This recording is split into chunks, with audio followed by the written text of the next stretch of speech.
while continually exonerating the murderers, the mothers who murder their children, and especially when we bend over backward to make sure the murderers know how much we care for them and sympathize with them. Imagine, let me explain what I mean by that. Imagine if the Kansas Supreme Court were to suddenly declare, and I don't know why they wouldn't, based on the way they arbitrarily set these rules.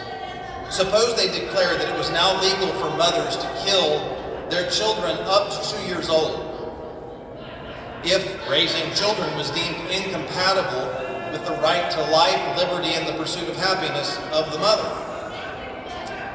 What would happen in this state? What would happen in this legislature? What would happen all across the pro-life movement? What would be done? What would be the strategy? Hand-wringing, complaining, bemoaning these things. But what would we do next? Would we seek to regulate the murder of 2-year-olds? Would we bemoan the death of these little ones? Would we go to great lengths to persuade the murdering mothers that we love them too, and that we're not judging them? Would we put up billboards and signs along highways with pictures of mothers hugging their 2-year-old children with the slogan written across the bottom, "Love them both"? Love them both? I wish this was gross hyperbole and an extreme caricature, but it's not. We know it's not. We've seen the signs. This is the strategy already employed with unborn children.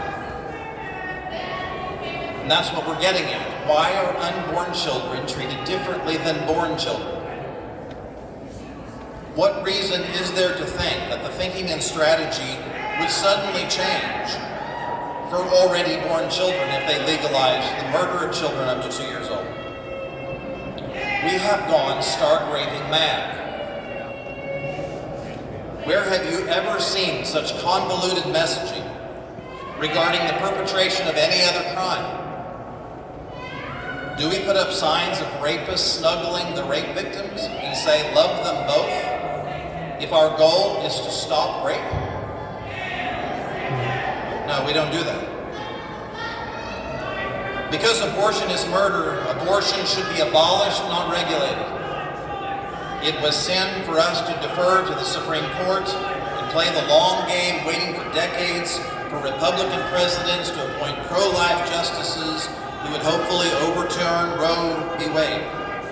Millions upon millions of babies died while we tried to nibble away at abortion rights over time. If abortion was a big apple and we began nibbling in 1973, that apple should be gone by now. And it's not. It's bigger than ever.